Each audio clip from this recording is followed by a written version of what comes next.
박 목사님 도와드린 것이 아니고요. 박 목사님 정말 잘하셨어요. 저는 지영교회와 깊은 연을 가지고 있을 뿐만 아니라 박보영 목사님하고도 깊은 연을 가지고 있습니다. 그리고 이 교회가 설립될 때, 제가 설립 예배 때 제가 왔습니다. 제가 설립될 때 저기 서대전에서 하시죠. 그때 서전교회 설립될 때 강대상도 제가 만들고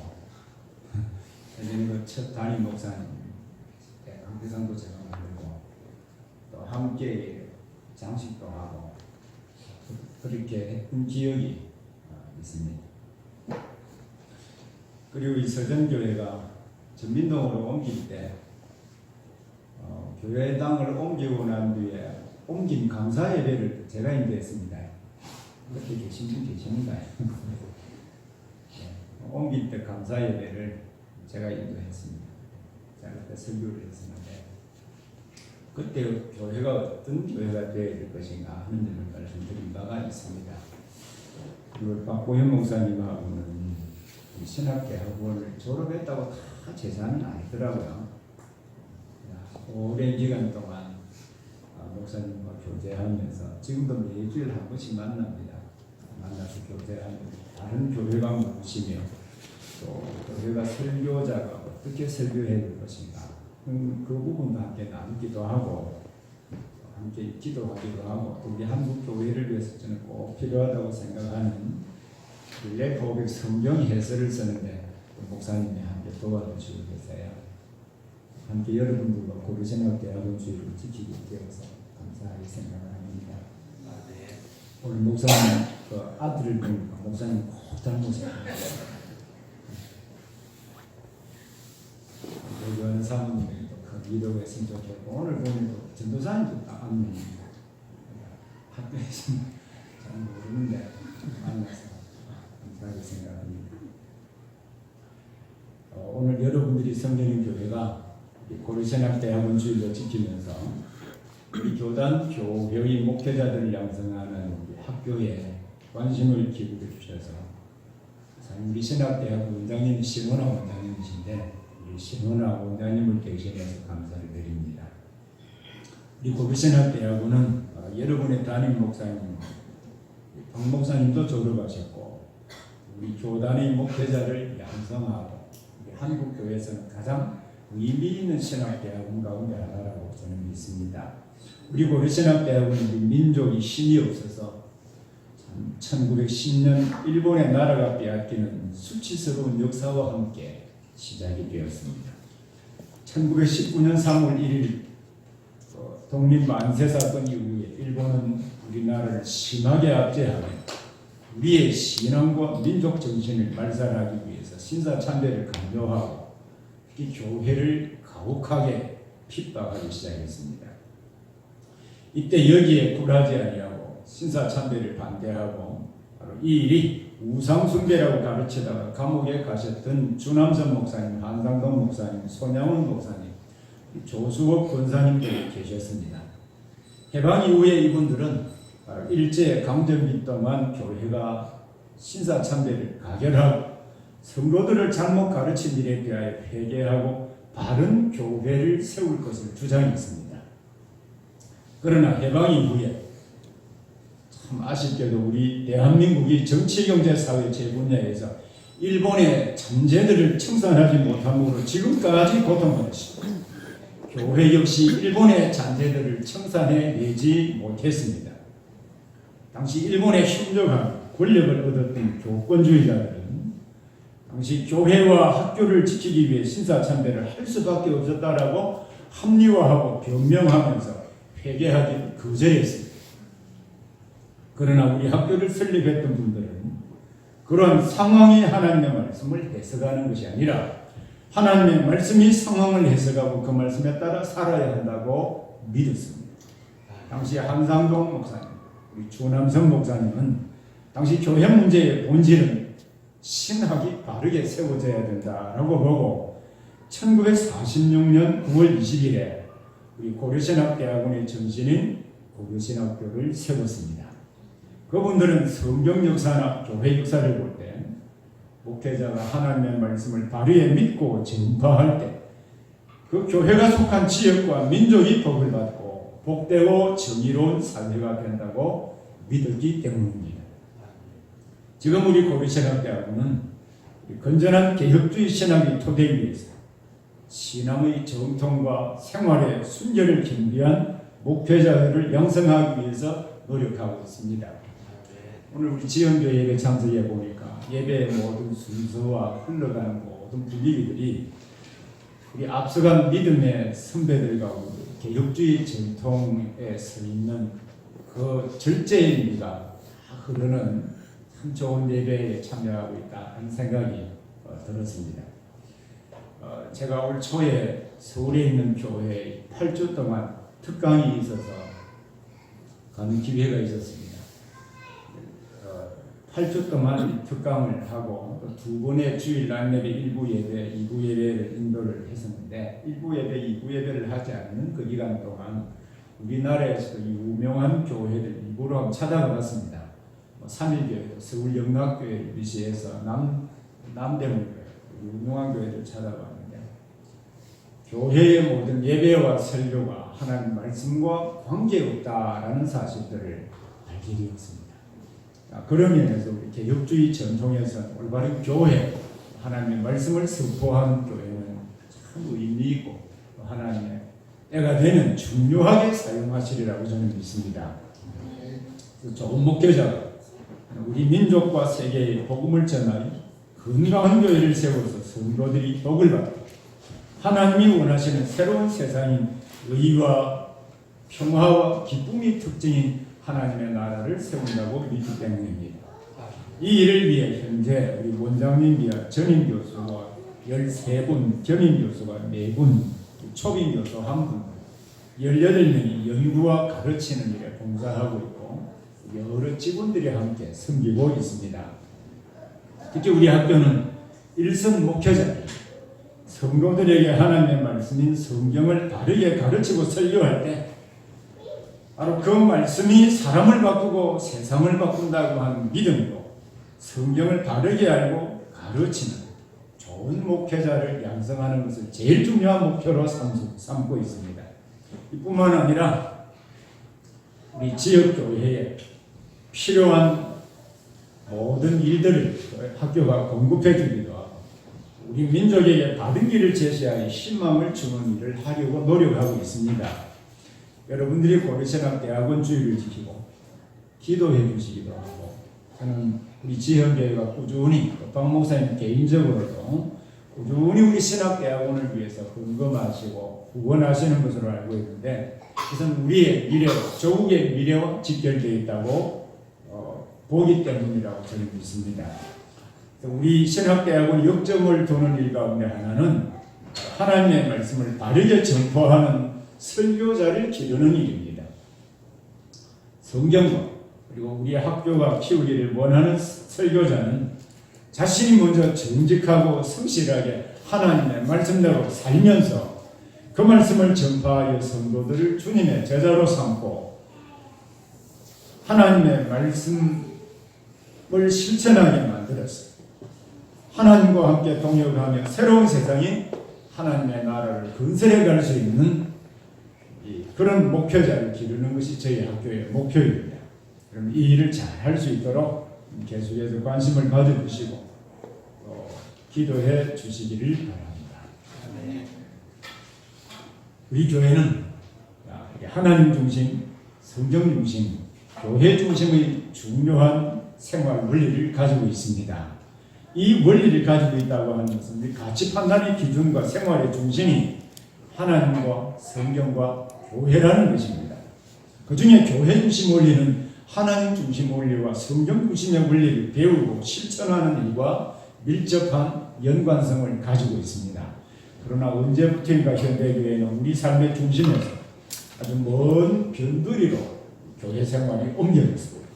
물론 여기에는 여러 가지 요인이 있을 수 있습니다. 사회가 복잡해졌고 사람들이 삶을 즐길 수 있는 놀이 문화가 많이 발달한 외적인 요인이 있는 것도 사실입니다. 하지만 하나님께서 왜 교회를 세우셨고 교회가 무엇을 하는 곳인지 알지 못하는 내적인 요인이 더 크다고 생각합니다.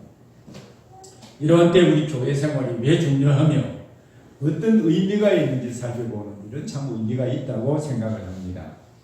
우리 모두가 고백하고 있는 웨스트민스터 신앙고백서 25장 바로 교회에 관해서인데 그 교회 2항에 보면 우리 교회는 전 세계에서 참된 믿음을 고백하는 자들과 그들의 자녀들로 이루어지며 주 예수 그리스도의 나라이며 하나님의 집이며 가족이다 라고 정의하고 있습니다. 이 교회는 우리의 믿음 생활의 활력을 구속받은 하나님의 백성으로 합당한 삶을 살게 만드는 능력을 가지게 만듭니다. 이 점을 구약의 시편 가운데 오늘 성전에 올라가는 노래 가운데 한 편인 시편 133편의 말씀을 통해서 부분적이지만 살펴보려고 합니다. 시편 150편 가운데 120편부터 134편까지 모두 15편의 시편은 특별한 제목이 붙어 있습니다. 제목이 무엇입니까? 성전에 올라가는 노래. 이 성전에 올라간다라는 말의 원문은 그냥 제사한다, 올라간다는 말의 복수 명사형으로 되어 있습니다. 그래서 우리 번역처럼 성전에 올라가는 노래라고 붙여지게 되는 것은 원문에 따른 번역이라기보다는 예루살렘 성전에 올라가 예배를 드리기 때문에 유대 랍비들이 붙인 정성에 따른 것입니다. 때로 예루살렘 성전을 순례한다고 해서 이 120편부터 134편까지 순례자의 노래라 그렇게 부르기도 합니다. 사실 성전에 올라가는 노래나 순례자의 노래는 같은 뜻입니다. 이렇게 부른 이유는 성전은 당시에 예루살렘에만 있었고 여기에 올라가 하나님을 예배하는 일과 연관된 노래였기 때문입니다. 이 시편을 전체적으로 살펴보면 성전에 올라가는 노래는 성전에 올라가는 자들이 받게 될 복과 그 성전에 올라가는 자는 이 세상에서 어떻게 살아야 될 것인가라고 하는 책임지기 부분을 폭넓게 다루고 있습니다.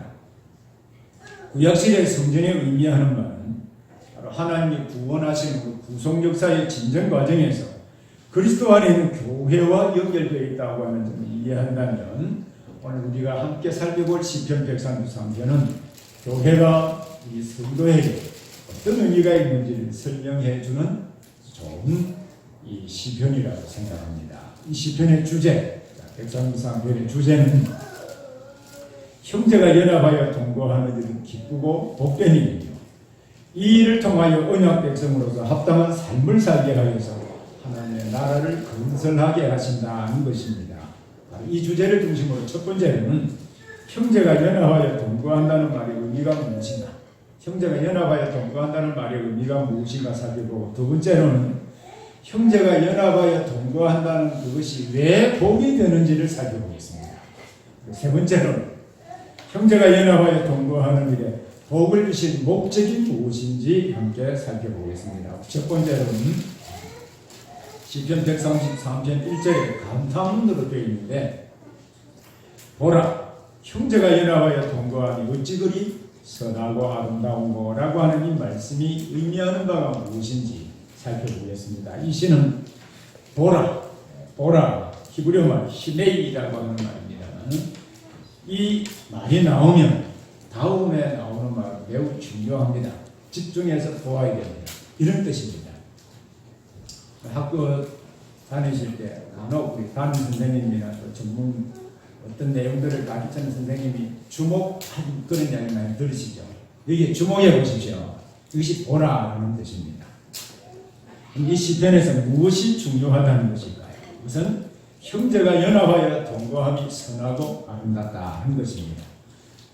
이 동거라고 하는 말이 오늘날 간혹 부정적인 의미로 들려지게 되는 것은 결혼하기 전에 부정한 행동을 하는 이미지를 전달해 주기 때문에 오해할 소지가 있는 것도 사실입니다만, 우리 함께 산다, 함께 거한다라는 뜻입니다. 그러면 다윗이 이 시편에서 형제가 연합하여 동거한다라는 표현을 사용했는데 이 뜻은 무엇일까요? 이 말이 구약시대는 성전에서 제사하고 봉사하며 교제하는 생활 전반을 말할 때 형제가 연합하여 동거한다 이런 표현을 썼습니다. 특히 여기에 다윗은 구약의 성도들을 한 가족으로 보고 형제들이라고 불렀습니다. 모두 다 한 가족인 것이죠. 그죠? 모두 다 한 가족이기 때문에 한 형제들이기도 합니다. 이 형제들은 신약시대 표현으로 바꾸면 그리스도 안에서 구속받은 모든 성도들을 가르칩니다. 이들과 함께 동거한다라고 하는 바로 교회 생활을 의미하는 것입니다. 자, 구약시대의 성전은 신약시대에 오실 그리스도와 그 그리스도께서 세우실 교회의 모형을 보여주기도 합니다. 구속사의 진정 과정에 따라 성전은 모세 시대부터 다윗 시대까지를 성막이라고 불렀습니다. 그리고 솔로몬이 성전을 짓고 난 이후부터는 성전이라고 했습니다. 그리고 그리스도가 오신 이후의 신약시대에는 더 이상 성막이라는 용어도 쓰지 않고 성전이라는 용어도 쓰지 않습니다. 대신 교회로 이어졌습니다. 구약시대의 성막과 성전에는 법궤를 그곳에 두었습니다. 이 법궤는 여호와께서 자기 백성과 함께 계시며 교제하신다라고 하는 것을 상징적으로 보여주는 것으로 하나님의 임재를 구체적으로 보여주는 것이기도 했습니다. 여러분 성경을 한번 찾아보도록 하겠습니다. 출애굽기 25장 21절 22절 말씀, 출애굽기 29장 42절도 함께 찾아보길 바랍니다.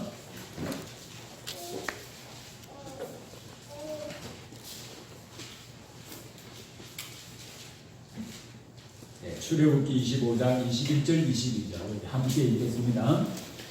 속죄소를 배에 얹고 내가 내게 줄 증거판을 배 속에 넣어라. 거기서 내가 너와 만나고 속죄소이 곧 증거들이 있는 그룹 사이에서 내가 이스라엘 자손을 위하여 내게 명령한 모든 일을 내게 이르리라. 거기서 내가 너와 만난다라고 하셨죠. 29장 42절을 보겠습니다. 29장 42절도 우리 함께 읽겠습니다. 19장 42절 시작. 이는 너희가 대대로 여호와 테마문에서 늘 드릴 번제라. 내가 거기서 너희와 만나고 내게 말하리라.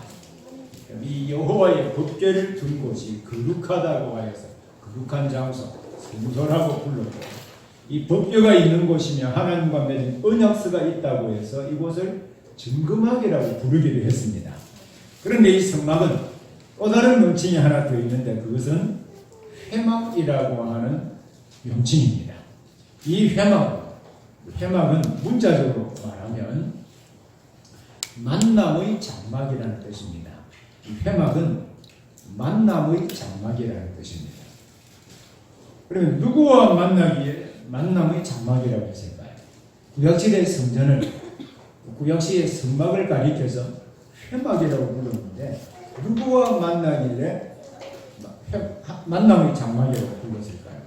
여기에는 이중적인 의미가 있습니다. 하나는 하나님과 만나 교제하는 장소라는 뜻이고요. 또 하나는 하나님의 백성들이 만나서 서로 교제하는 장소라고 하는 뜻입니다. 구약시대는 제사제물과 제사장의 중보사역을 통하여서 하나님께 나아가서 하나님과 만나 교제하는 은혜를 누릴 수가 있었습니다. 그러나 신약시대는 예수님이 속죄 제물이 되시고 친히 대제사장이 되셔서 자기 피를 가지고 성소에 들어가심으로 말미암아 그리스도 안에서 그를 믿는 자는 언제 어디서나 시 공간에 제약을 받지 아니하고 자유롭게 하나님께 나아가 하나님과 만나 교제할 수 있는 은혜를 누릴 수 있습니다. 여러분 마가복음 또 찾아보겠습니다. 마가복음 15장 37절 38절 그리고 히브리서 10장 19절 20절도 함께 찾아보기를 바랍니다. 먼저 마가복음 15장 37절 38절입니다.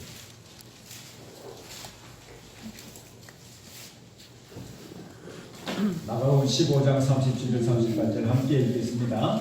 예수께서 큰 소리를 지르시고 숨기시니라. 이에 성소장이 위로부터 아래까지 찢어져 둘이 되니라. 예수님 십자가 죽으시는 그 사건과 성소 휘장이 위로부터 아래로 찢어져 둘이 되는 이 사건을 서로 매칭시켜 놓은 것이죠. 그래서 예수님의 십자가 죽으심의 의미를 성소 개념을 가지고 설명해 주신 것입니다.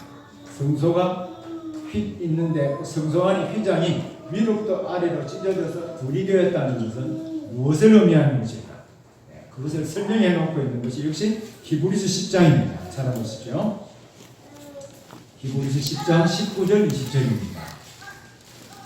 히브리서 10장 19절 20절 말씀.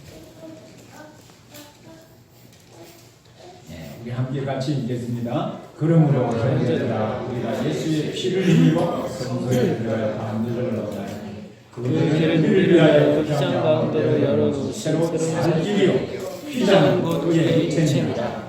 형제들아 우리 예수의 피라고 할 때 생명, 예수님 십자가의 죽으심을 통하여서 성소에 들어갈 담력을 얻었다. 담력이라는 말은 줄을 담력이라는 말은 간이 크다 괜찮단 말이에요. 그렇게 느껴질 수도 있겠죠. 이 담력이라는 말이 헬라어로 파르이시아라고 하는 말이 보울들이 담대하게 들어갈 수 있다. 이 뜻도 있습니다. 하나님의 전에 들어갈 수 있는 확신을 가질 수 있다. 컴포던스라는 뜻도 있을 수 있습니다. 이 파르이시아라는 뜻, 또 다른 뜻이 하나 더 있는데 프리덤, 자유입니다. 자유. 죄로 말미암아 하나님의 존재에 나갈 수 있는 자유가 없었는데 예수님이 우리의 죄값을 대신하여 십자가에 죽어주시고 친히 속건 제물이 되어주심으로 말미암아 자유롭게 하늘 성소로 왕래할 수 있는 은혜를 주셨다. 이것입니다.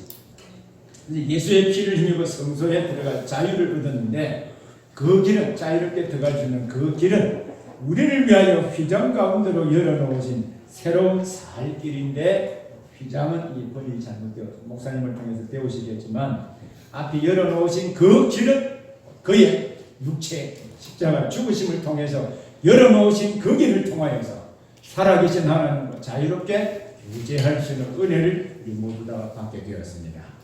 그리스도의 이 구속사역을 믿는 자들의 모임이 교회고 믿는 자들이 모여서 하나님께 예배하고 교제하는 장소가 교회랍니다. 교회는 그리스도를 믿고 성령으로 세례를 받은 자라면 그리스도 안에서 다 하나의 한 몸을 이루고 있습니다.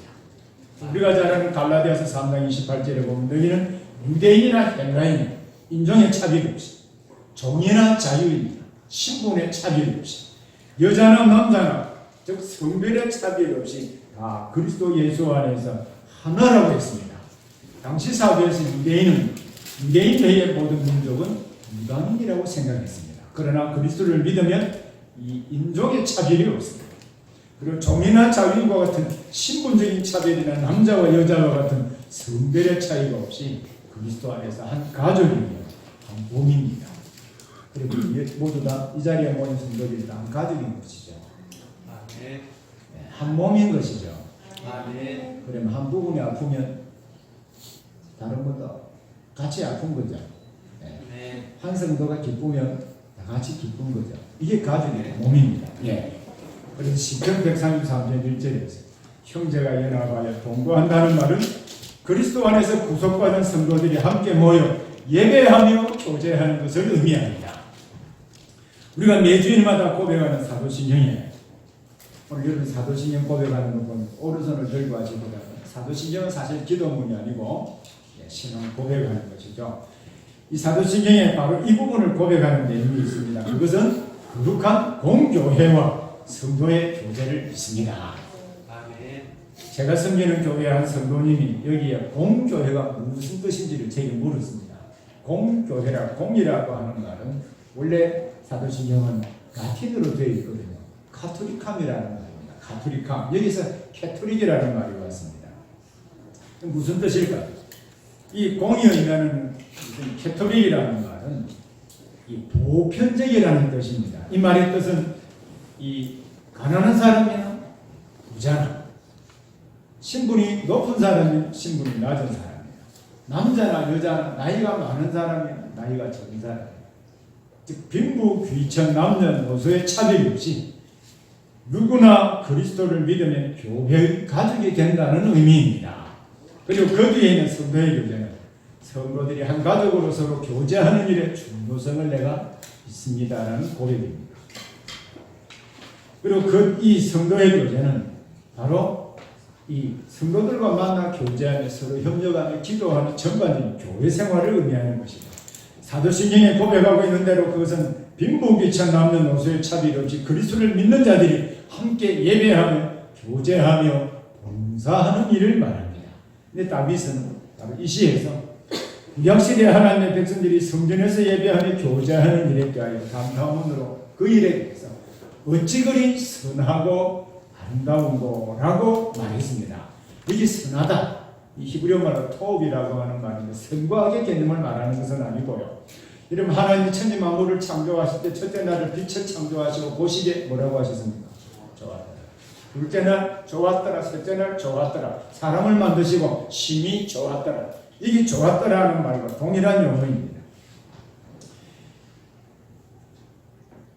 그리고 아름답다라고 하는 말은 나임이라고 하는 말, 즐겁다, 기쁘다라는 뜻이거든요.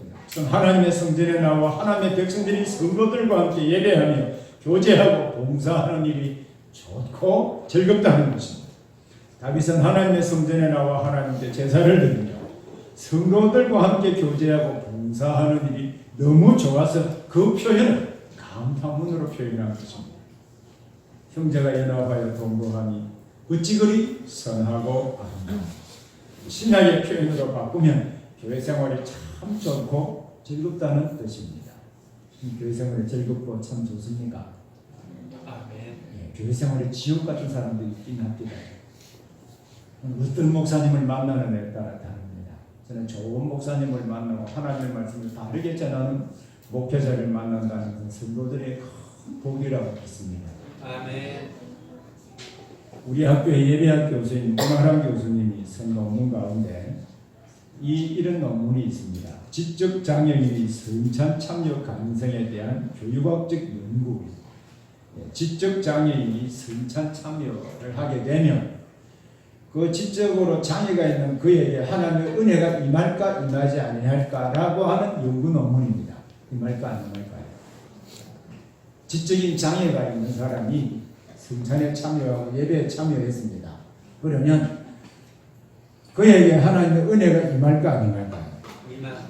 논문의 결론은 지적 장애를 가진 분이 인지 능력이 떨어진다 할지라도 때로는 전파하는 하나님의 말씀에 대한 이해력을 가지지 못한다 할지라도 그 자리에 참여하면 하나님을 만나고 경험하며 신앙을 가지게 된다는 것입니다. 그 이유가 무엇일까요? 그것은 바로 그 예배 가운데 하나님이 임재하여서 인간의 인지 능력을 초월해 주시는 하나님의 은혜를 베풀어 주시기 때문에. 아멘. 이런 일이 없겠지만 여러분 그러면 일주일 내내 피곤하게 열심히 일하시고 주일날 오시면 피곤하잖아요. 예배 시간에 앉아서 졸면 하나님의 은혜가 임할까 안 임할까요? 동일한 논리대로 임하지 않을까요? 집에서 자지 마시고 교회에서 좋은 것도 상당히 의미가 있습니다. 왜냐하면 교회 가운데 임재해 계신 하나님께서 위로하시고 힘도 주시고 또 만나주시는 은혜가 있기 때문입니다. 그래서 교회에서 예배하며 다양한 성도들과 만나 교제하며 봉사하는 일은 참 좋고 즐거운 일입니다. 이 시편은 이를 가리켜서 감탄문으로 형제가 연합하여 동거하는 어찌 그리 선하고 아름다워 라고 말했던 것입니다. 두 번째로 형제가 연합하여 동거하는 즉 교회에 주신 복이 무엇인지를 함께 보겠습니다. 다윗은 형제가 연합하여 동거함이 왜 좋고 즐거운 일인지 비유법 가운데 직유법으로 설명했습니다. 직유법이 무엇인지 아시죠? 직유법은 일반적으로 A는 B와 같다라고 할 때 직유법이라고 합니다. 자, 다윗은 이 시에서 하나님의 백성들이 성전에서 그리고 신약시대는 교회에서 예배하며 교제하며 봉사하는 일이 얼마나 좋고 아름다운 것인지 두 폭의 그림으로 이미지으로 설명을 하고 있습니다. 두 폭의 그림을 여기에 직유법으로 무엇과 같고라고 표현했습니다. 한 폭은 대제사장 아론이 기름 부음을 받아서 그 기름이 수염과 옷으로 흘러내리는 그 그림과 같다라고 했고요. 또 한 폭은 이스라엘에서 제일 높은 산인 헤르몬산에서 내린 그 이슬이 시온산으로 흘러내리는 그림과 같다라고 했습니다. 여러분 2절과 3절 말씀 다시 한번 보기를 바랍니다. 2절 3절 다 같이 읽겠습니다. 우리 보배로운 기름이 수염곧 아론의 수염에 흘러서 그의 어깨까지 내림받고 흙모는 이슬이 시온의 산들 내림받고 거기서 여호와께서 복을 명령하셨나니 곧 영생이라. 여기에 보면 형제가 연합하여 동거하는 자들이 받게 될 복을 어떻게 표현하고 있는지를 주목해 보기를 바랍니다. 첫 번째로 그림을 보면요, 대제사장 아론이 기름 부음을 받아서 그 기름이 머리에서 수염으로 그리고 옷깃까지 흘러내리는 것과 같다라고 했죠. 그것은 무슨 뜻일까요? 구약시대에 누구에게 기름을 부었을까요? 구약시대는 왕과 제사장과 선지자에게 기름을 부었습니다. 특히 출애굽기 30장 30절에 보면요, 너는 아론과 그의 아들들에게 기름을 발라 그들을 거룩하게 하고 그들이 내게 제사장 직분을 행하게 하고 라고 했습니다. 구약시대에 기름을 붓는다는 것은 그를 거룩하게 만드는 것이고 하나님의 거룩한 목적을 수행하기 위한 것입니다. 그러면 다윗이 시편에서 형제가 연합하여 동거하며 어찌 그리 선하고 아름다운 거라고 말하면서 그것을 마치 아론의 머리에 기름을 부어서 옷깃까지 흘러내리는 것과 같다라고 했을 때 이 의미는 무엇일까요? 성전에 와서 예배할 때 아론을 거룩하게 하기 위해서 하나님의 거룩한 목적을 위하여 기름을 부어 거룩하게 하듯이 성도들도 거룩하게 하여서 하나님의 거룩한 목적에 합당하게 쓸 수 있도록 인도하신다는 것입니다. 실제로 구약시대 언약 백성들이 하나님의 성전에 와서 제사를 드릴 때 하나님께서 그의 제사를 받으시고 죄를 용서하시고 거룩하게 하여서 하나님의 뜻을 이룰 수 있는 사람이 되게 해주셨습니다. 그럼 이것이 구약시대의 성막과 성전 제도를 주신 목적이기도 합니다. 오늘 신약시대에는 형제들과 연합하여 예배하고 교제하며 봉사할 때 교회 가운데 임재해 계신 성령께서 역시 우리를 거룩하게 하시고 하나님과 교제하며 그 신비한 은혜와 능력을 경험하게 하시는 것입니다. 하나님과 교제할 때, 하나님과 만나서 교제할 때 거기에서 치유도 일어나고 무한하신 하나님의 능력을 경험해 보기도 하는 것입니다. 왜냐하면 교회에 하나님이 임재해 계시기 때문입니다.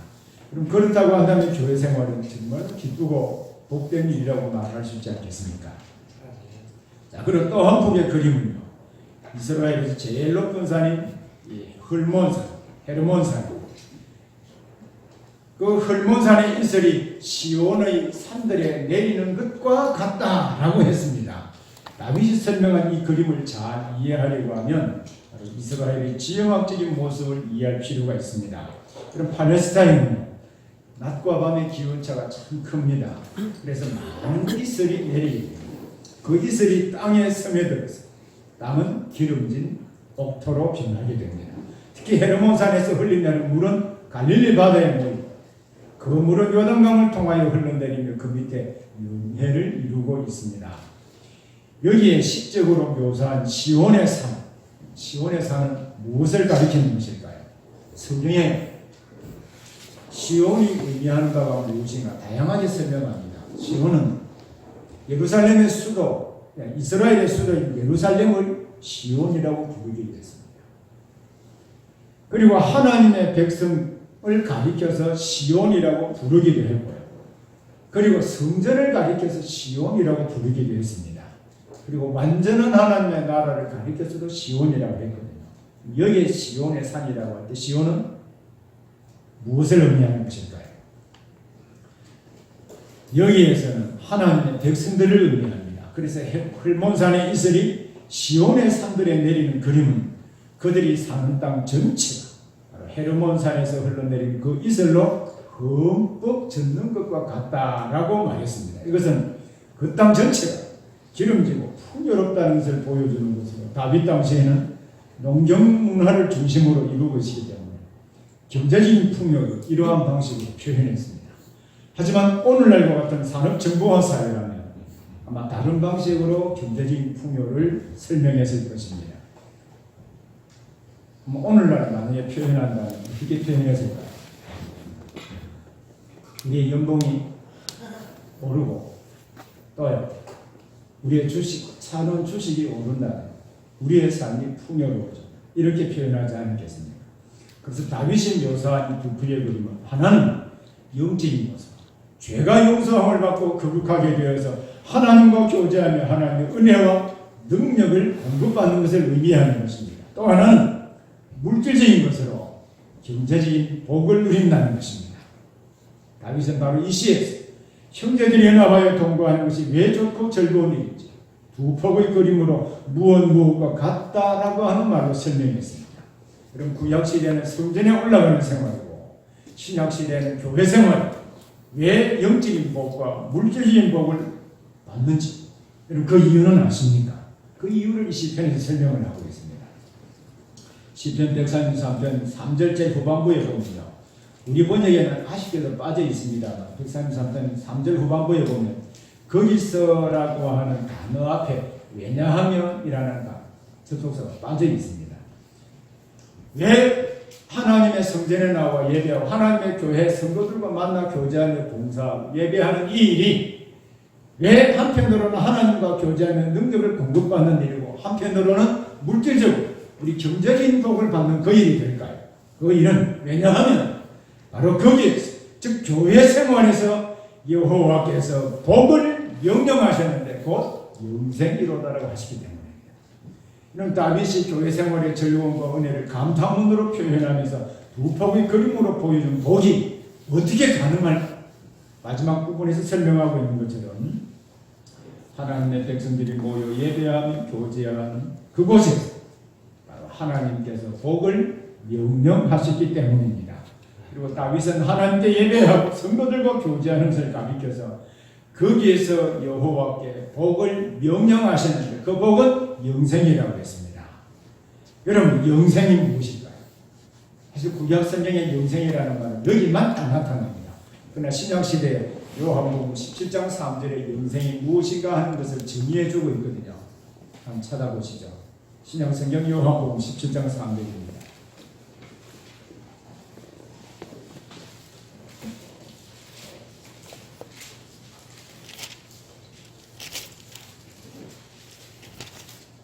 네, 17장 3절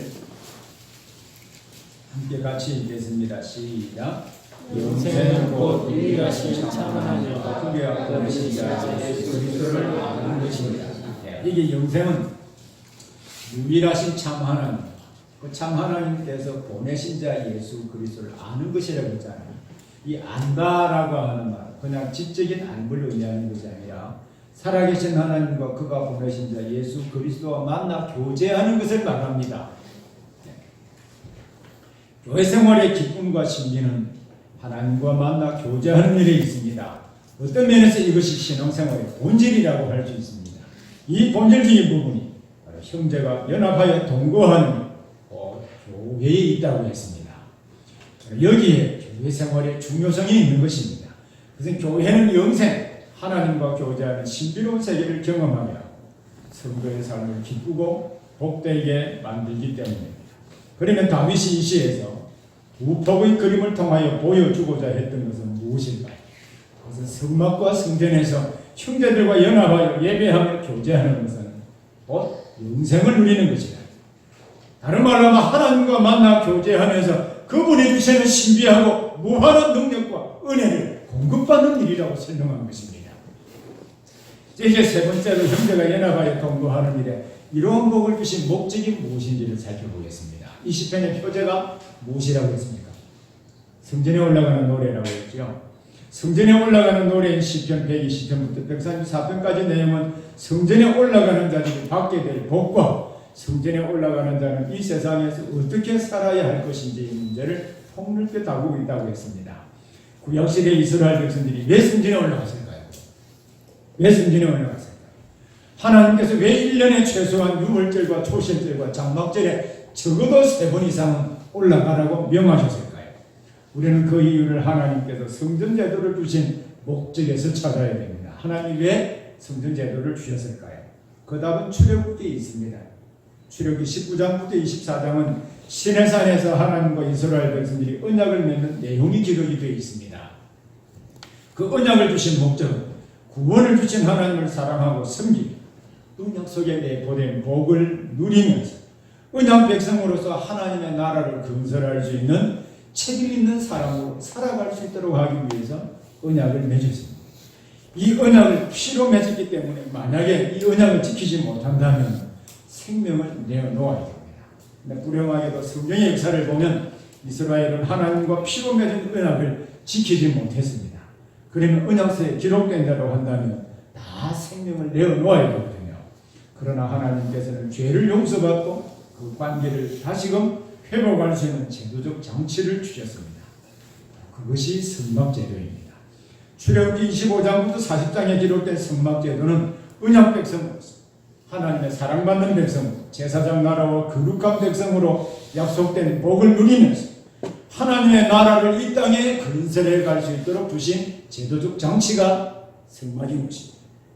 만약에 하나님과 맺은 언약을 이행하지 못할 때 하나님이 정해주신 제사제도에 따라서 성전에 올라가 제사를 드릴 때 죄 용서함을 받아 거룩하게 되고 하나님과 교제하면서 언약 백성으로 살아갈 수 있는 힘과 능력을 제공해 주시기 때문입니다.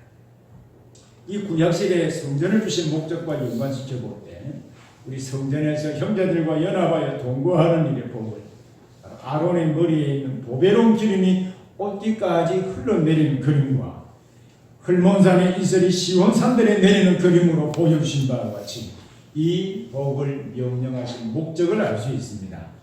형제가 연합하여 동거하는 즉 교회의 복을 주신 목적은 1차적으로 죄 용서함을 받고 거룩하게 되어서 하나님과 교제하면서 그분이 주시는 힘과 능력을 얻게 하는 것입니다. 그 다음 그들로 하여금 하나님 원하시는 새로운 세상, 하나님의 나라를 이 땅에 건설해 가도록 하기 위함입니다. 성경에 종종 하나님의 백성을 가리켜서 이를 제사장 나라로 세우셨다라고 했습니다. 사도 베드로는 바로 이 말씀을 인용해서 모든 성도들을 가리켜서 왕같은 제사장이라고 불렀습니다.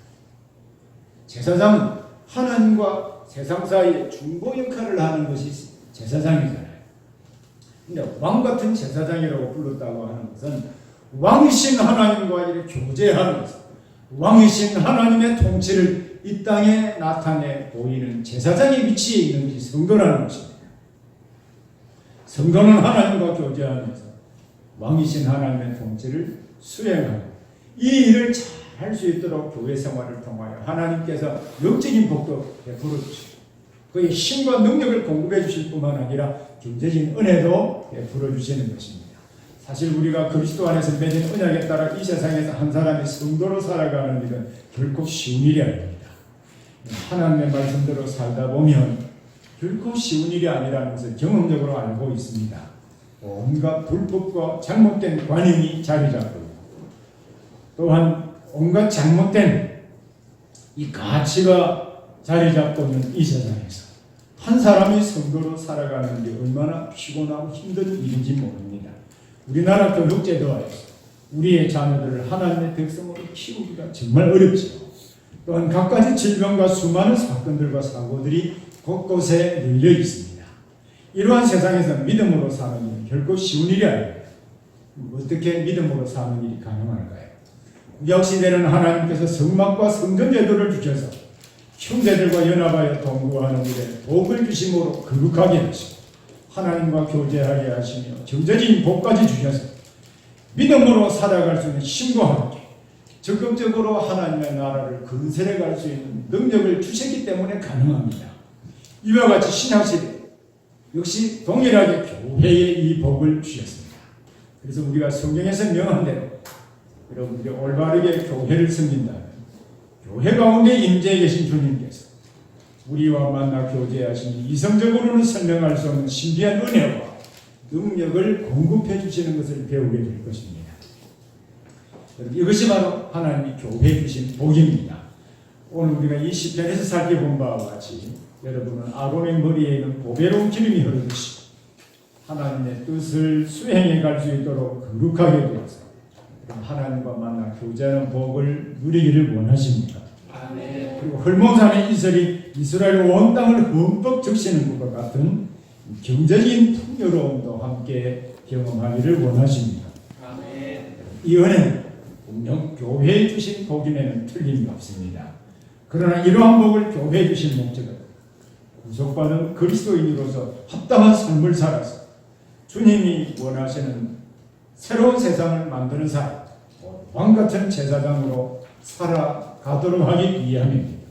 사실 저는 교회가 무엇이며 교회가 어떤 일을 하는 곳인지도 모르고 처음에 교회 나가게 된 중요한 동기가 교회가 땅을 준다고 해서 땅 받기 위해서 교회에 나갔던 기억이 있습니다. 그렇게 시작된 교회 생활이 저는 신학대학원에 들어오기까지 교회가 무엇인지도 잘 몰랐습니다. 또 교회가 무엇인지도 모르고 신학대학원에 들어가서 또 목사까지 되었습니다. 하지만 교회를 개척하여 섬기면서 지난 약 30년간 고신대학교와 신학대학원에서 목사 후보생들을 가르치면서 교회를 섬기는 것이 얼마나 위대하고 영광스러운 일에 참여하는 것인가 하는 것을 그때 알게 되었습니다. 그러나 이 영광스럽고 위대한 일에 참여하기에는 인간적으로는 너무 부족한 면이 많이 있다는 사실도 역시 깨닫게 되었습니다. 근데 어떻게 그 영광스럽고 위대한 사이에 지금까지 이 일을 할 수 있었을까요? 저는 깊이 이 부분을 많이 성찰해 보기도 했습니다. 그것은 그리스도 안에서 우리를 구속하여 새 사람 되게 해주시고 새 사람답게 살아갈 수 있도록 제 안에 성령을 주시기 때문이라는 사실을 우선적으로 알았습니다. 이뿐만 아니라 교회 생활을 통하여서 하나님의 은혜와 능력을 지속적으로 공급해 주심으로 가능하게 해주신다는 사실을 알게 되었습니다. 왜냐하면 성도의 교회는 때로는 구원의 방주이고 때로는 삶을 활력 있게 만들고 회복시키는 충전소 역할을 하기도 하고 은혜의 공급원이 되는 것입니다. 그런데 이 일은 이란 저에게만 주신 은혜가 아니라 그리스도를 믿는 모든 그리스도인들에게 주신 은혜입니다. 그래서 저는 교회를 섬기면서 이루고자 하는 꿈을 가지게 되었습니다. 이 꿈은 단지 저의 꿈만이 아니라 우리 모든 성도들이 함께 꾸어야 될 꿈이라고 생각합니다. 이 꿈 가운데 가장 큰 꿈은 사람들에게 복음을 전하여서 구원을 얻게 하고 하나님의 사람이 되게 그들을 통하여서 사람을 바꾸고 세상을 바꾸는 꿈입니다. 우리가 바꾸고자 하는 세상은 빈부의 차별이고 신분과 성별의 차별이고 값과 을의 차별이 없이 그리스도 안에서 각각 받은 은사에 따라 서로를 섬기면서 모두가 자유롭고 행복하게 사는 세상, 곧 의와 평화와 기쁨이 특징인 세상입니다. 이 일이 가능하도록 하나님께서 교회의 복을 명령하여 하나님과 교제하는 영생의 복을 주셔서 거룩하게 하시고 때로는 치료해 주시기도 하고 회복시켜 주시기도 하고 경제적인 복까지 주시기 때문입니다. 이러한 이유에서 우리 교회는 하나님 중심, 성령 중심, 교회 중심의 생활 원리를 가질 수밖에 없는 것입니다. 특히 교회 중심의 생활 원리, 하나님 중심, 성경 중심의 생활 원리를 실천 가능하게 만드는 능력입니다. 우리 모두 다 올바른 교회 생활을 통하여서 시편 134편의 두 편의 그림으로 보여준 은혜, 하나님이 우리를 거룩하게 하시는 은혜를 힘입어서 모두 다 하나님 앞에서 거룩하게 되어서 하나님을 만나 교제하는 은혜, 경제적인 부요함의 은혜를 경험적으로 배우는 성도들이 되기를 바랍니다. 이 일이 가능하도록 하나님께서 교회 생활에 명령하신 것, 천지를 지으신 하나님을 만나 교제하는 영원한 생명을 주시기 때문입니다. 그래서 하나님이 성도들과 함께 동역하며 건설하기를 원하시는 새로운 세상인 하나님의 나라를 함께 건설해가는 지역교회 성도들이 되기를 바랍니다.